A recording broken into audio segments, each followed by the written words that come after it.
Class 12 Physics Chapter 7 AC Alternating Current. Now you will study alternating voltage applied to a capacitor. Here capacitor, capacitance C. This capacitor is connected with AC source. Before this already you have read resistor is connected with AC source and inductor is connected with AC source. Now we can consider capacitor is connected to AC source. Then you will study voltage and current phase difference, or who is leading, who is lagging behind, who means current or voltage.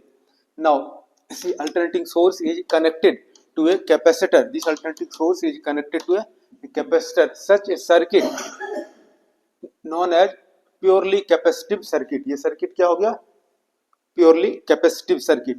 The alternating voltage applied to a capacitor of capacitance C is, now this V is equal to V naught sin omega t. This is equation, call it equation 1, and then you can find out equation for current.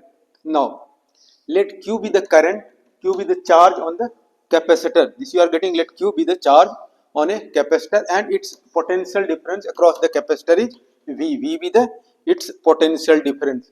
Then you have read definition of capacitance formula, Q is equal to CV. V is the potential difference across the capacitor, or Q is the charge on capacitor, C is the constant of proportionality. This constant of proportionality is not capacitance of a capacitor.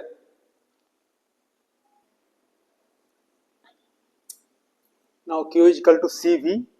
In place of V we can put this value.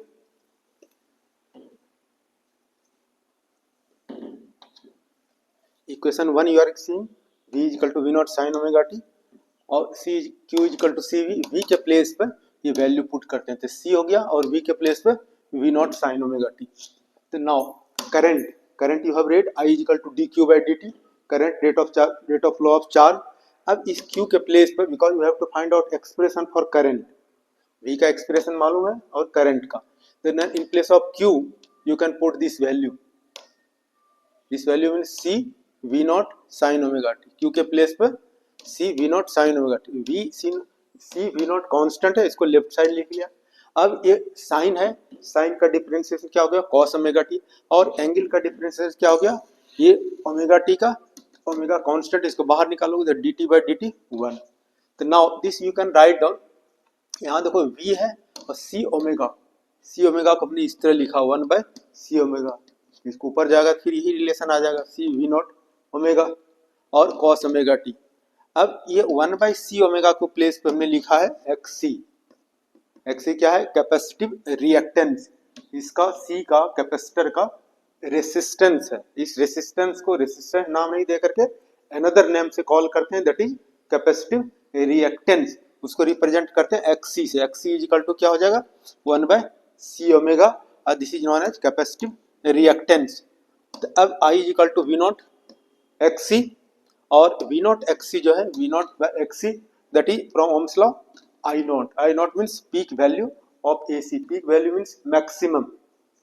Okay, maximum value of AC, peak value or amplitude you can say. So sin omega t plus pi by 2, या पढ़ा है sin omega t pi by 2 sin 90 plus theta is equal to क्या होगा? cos theta. तो यहाँ क्या होगा? cos omega t is equal to sin omega t plus pi by 2. Now you will see both equation first and second. Angle you can see, angle is this, angle is more than this angle omega t. So you can say I leads voltage by phase angle pi by 2 90 degree, या कह सकते हो V lags behind current by phase angle pi by 2.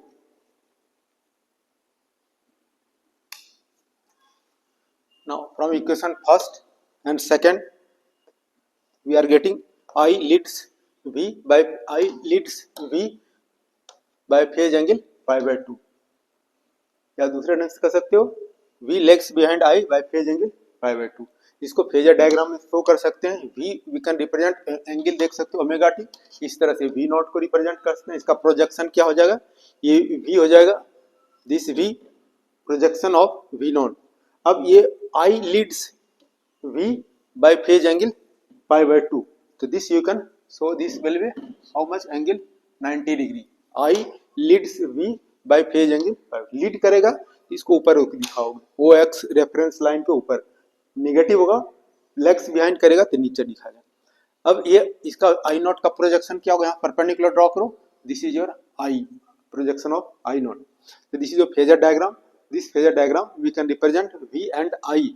After that see definition of क्या है, हमारा capacitor है, capacitor जब current flow करेगा, ये कैपेसिटर क्या करेगा, अपोज करेगा to flow the current. That opposition, effective opposition offered by capacitor to oppose the flow of current in the circuit is known as capacitive reactance. कैसे define करोगे, the effective opposition offered by capacitor to oppose the current, to oppose the flow of current in the circuit is known as capacitive reactance.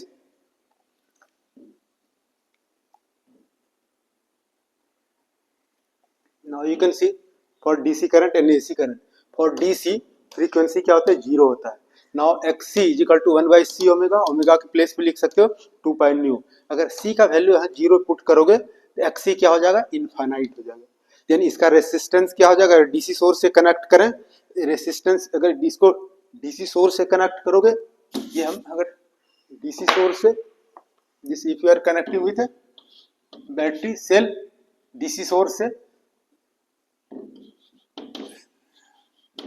तो क्या होगा, resistance क्या होगा, infinite होगा। So DC can not flow through the capacitor, so DC can not flow through the capacitor.